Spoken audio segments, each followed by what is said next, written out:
I'm sure you'd love to know why kids they suffer to this extent. What happens? The problem is in our country now we've got so many people with HIV/AIDS.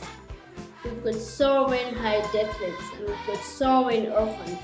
And these kids, they just when their parents die, they remain to stay with their grandparents or their aunties who have already a lot of kids in their homes, and a lot of them are out of employment. So they can't just afford, they don't have enough to give to these children. I started praying to God to find somebody who can help these children. And then I went to report to my matron. I told her I didn't want to work in that ward because it was so hard to me. Every time I'm working, I was very sad because of the state of these children. And I couldn't help them. And I said to myself, God, I can't help them. There's so many and I don't have money. Please find somebody to do this. I have to tell you something. When we pray for something, we have to be careful because God can make us answers to our prayers. The Lord has made me an answer to the prayer to help these kids. So that's the where my vision came about.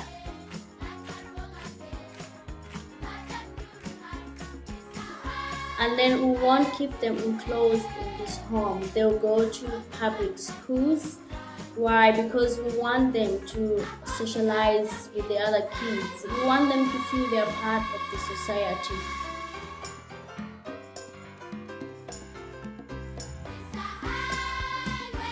Construction at the site is moving along smoothly.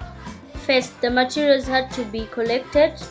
This includes cement, sand, and crushed stones.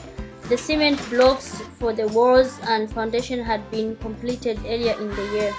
The project has been able to employ many workers who otherwise would not have a job. So it is nice to be able to help the community as well.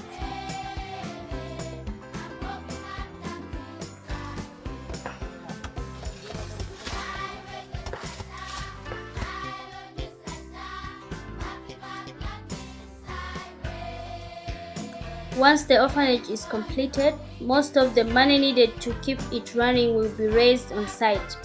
A garden and orchard have already been planted, and we have raised over 1 million kwacha selling the crops from the garden.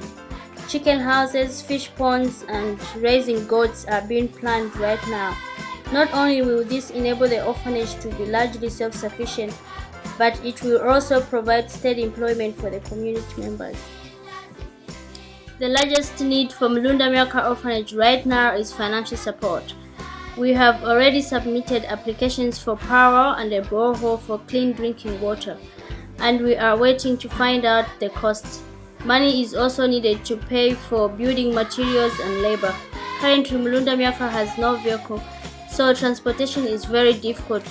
With a vehicle, we will be able to cut down on cost because we will be able to transport material ourselves. To all the sponsors, friends, thank you so much for a great job you've been doing towards this project. Your generous contributions are highly appreciated. God bless you. Thank you so much once more. We are not trying to change the world, but we are trying to change it for the children in Zambia.